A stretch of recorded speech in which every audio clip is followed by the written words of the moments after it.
well to remember that plants are the ultimate source of food for all forms of animal life.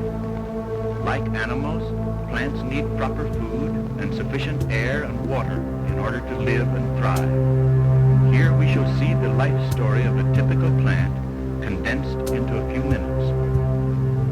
Beauty is the principal appeal of flowers.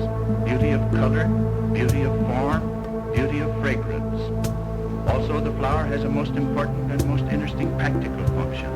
It is the forerunner of the seed, and it is by means of seeds that the flowering plants reproduce themselves. The seed of the pea plant germinates or starts to grow by sending a root downward into the soil and a stem upward into the air.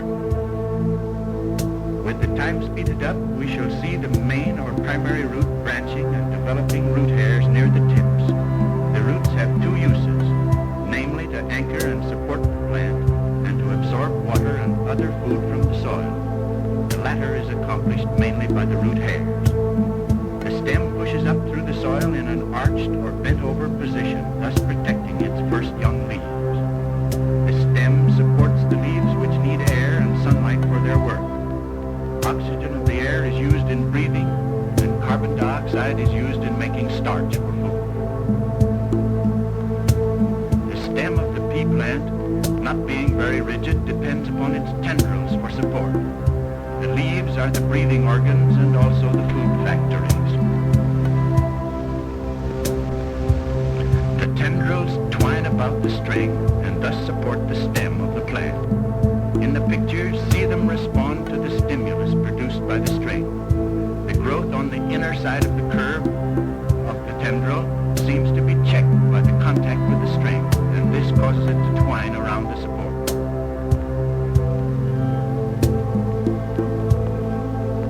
Note how firmly the tendrils attach themselves to the support. They twine around and around until there is not the least danger of being pulled loose. Tendrils seem to seek a support, and in this apparent search, they seem to avoid each other. Note the swinging of the top of the plant with the tendrils. It seems as if under the control of a brain, as a voluntary acts of animals.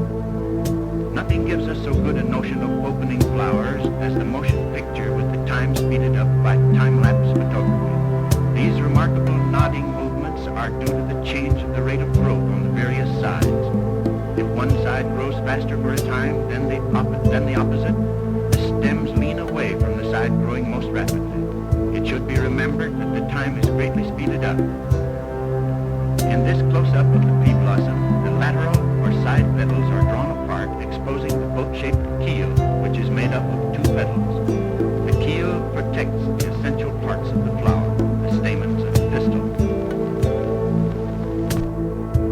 Now let me open a wing. Inside is a projection here, which fits into a groove here in the keel.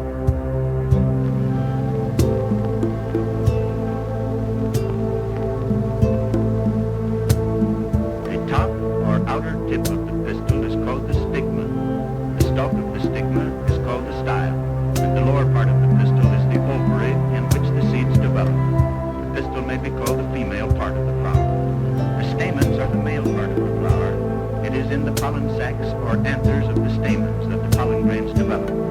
Bees, in their quest for nectar out of which to make honey, may brush the pollen grains from the stamens and carry them on their bodies to other flowers, and thus bring about cross-fertilization, which is so important in the life history of most of our flowering plants.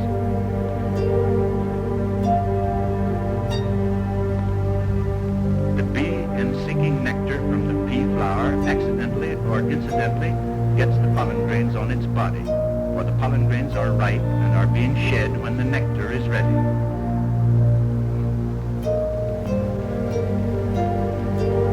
Another view of a bee visiting a pea blossom. She is probably attracted by the bright color and by the fragrance of the flower. The bee's perception of color is probably not just like ours, and her sense of smell is probably much more acute.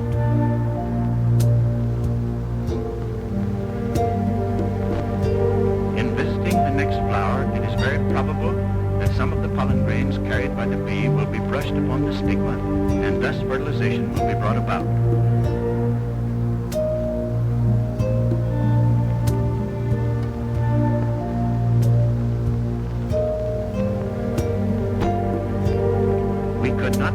photograph pollen tubes growing from the stigma down through the style, where the style is opaque.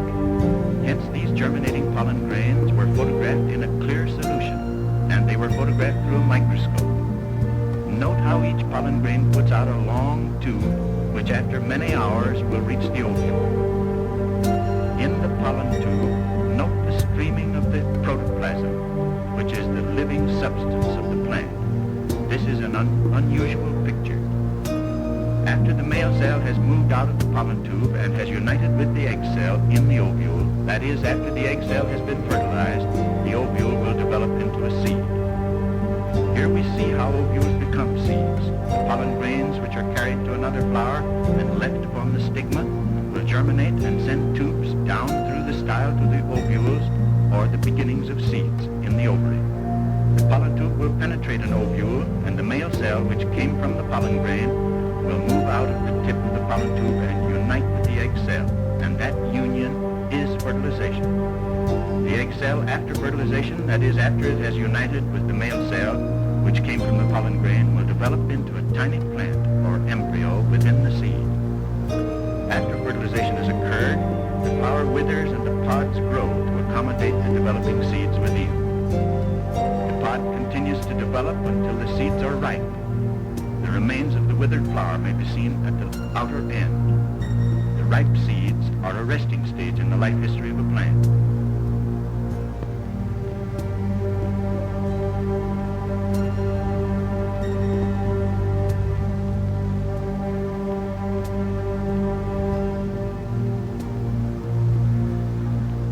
After the seeds are ripe, the pods burst open as shown here, and the parts of the pod curl up with such energy that the seeds are shot a considerable distance.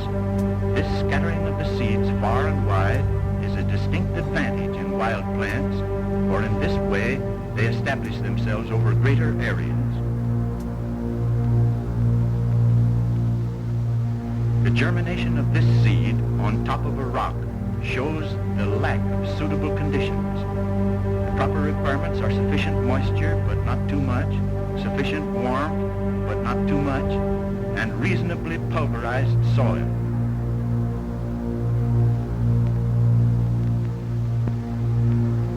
Here we see the young plant die on account of improper conditions.